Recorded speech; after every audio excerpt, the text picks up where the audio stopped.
Are y'all ready? So I'm hitting y'all with an impromptu questionnaire of how do you do CPR?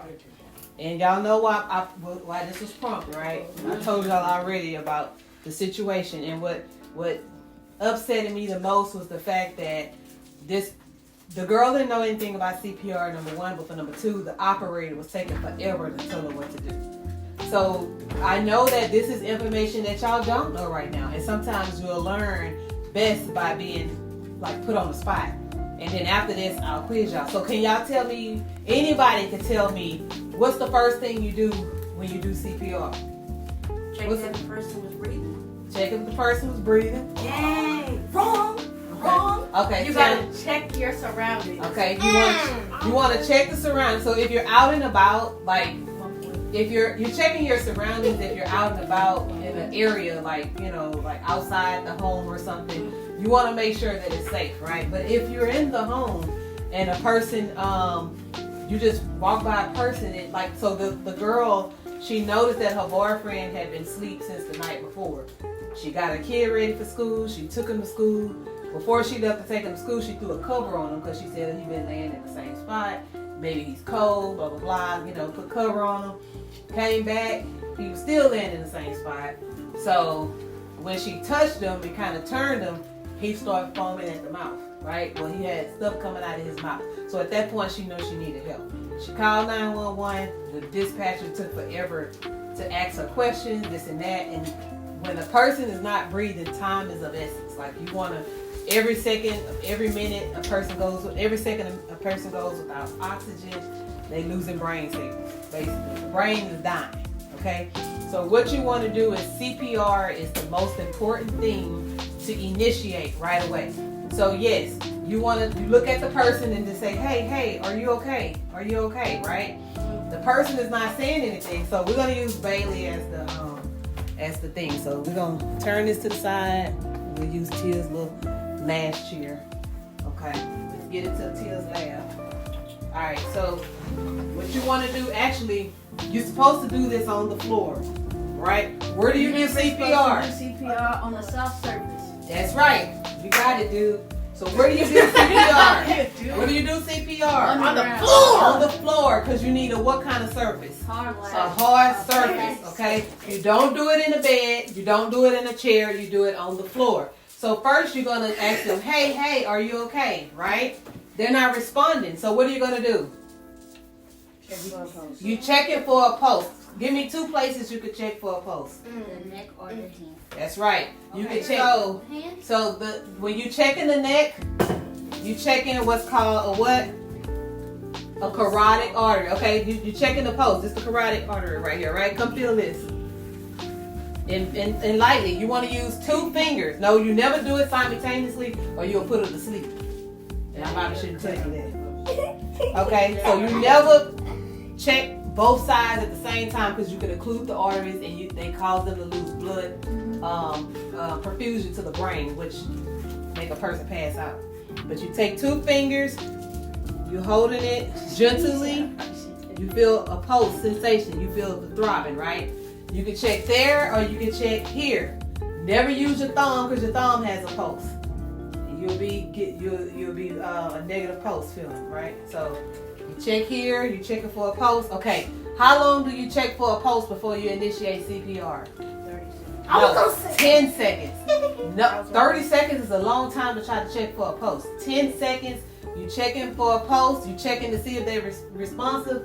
None of that, nothing is good. Okay, before we started all this, if it's another person in the house, what do you want that person to do? Call the ambulance. Call 911. And do you say call the ambulance somebody, or do you say, hey you, call the ambulance? It's all of us in this house and somebody needs to call the ambulance.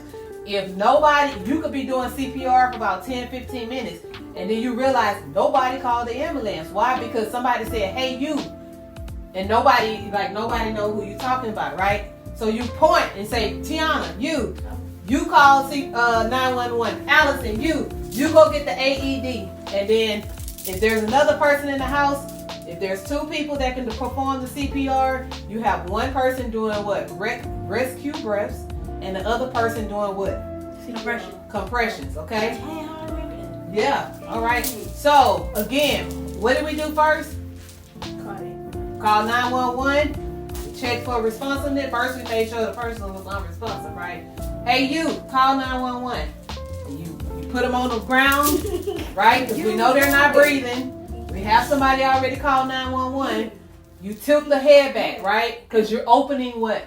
The airway, right? So you chin back like this. If you're comfortable doing mouth to mouth, you give them how many breaths? 2. 2 breaths to how many compressions? 30. 30. Okay? So you're doing compressions. You should go 10 inches deep, right? First, you're going to interlock your hand, and you're going to find the right place to place your hand. And where do you place them? You look for the breast, right? You look for the breast, and you go in the middle of the breast, and there's a breastbone right here. All right. So you located the breastbone, right? So you take your hands, you interlock your fingers or whatever, and then you're like this, and then you're compressing. Okay, you're doing the pulse. I mean the CPR, right? And It's like this. And how many? If it's 2 people, one person is doing what? Rescue breath.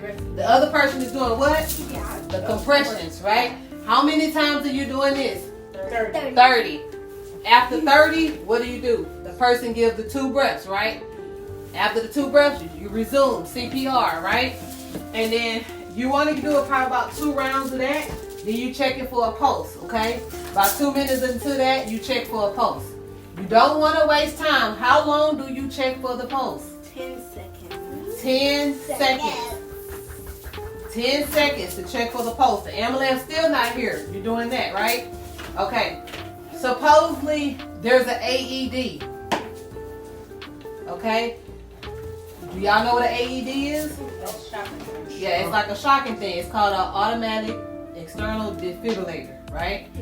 So, there are 2 pads that are on the defibrillator. You put one on the right side of the chest at the top, and you put the other one on the left side, right? The machine is on. If the skin is wet, you can dry it off. Put the pads on. Turn on the button. It's gonna say analyzing rhythm or whatever, right? And then it's gonna say shock advised. If the shock is advised, then it's gonna say clear, like clear everybody.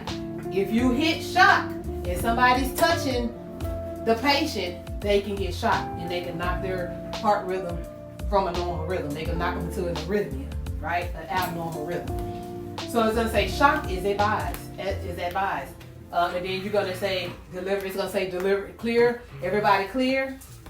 Then you deliver the shock, right? Then it's gonna say resume CPR. So when you resume, what are you doing? Chest compressions, right? Now, what song do they advise you to do the compressions to? Yeah, I forgot. Baby Shark. No. It's by the Bee Gees. Stand alive, stand alive. Stand alive. Tell them move, baby, move. Because when you're doing that, stop. Okay? You're doing stand alive, right? If you're doing like this, you can set off some clots and knock them. You would really be doing more harm to the person because then the normal heart doesn't beat that fast.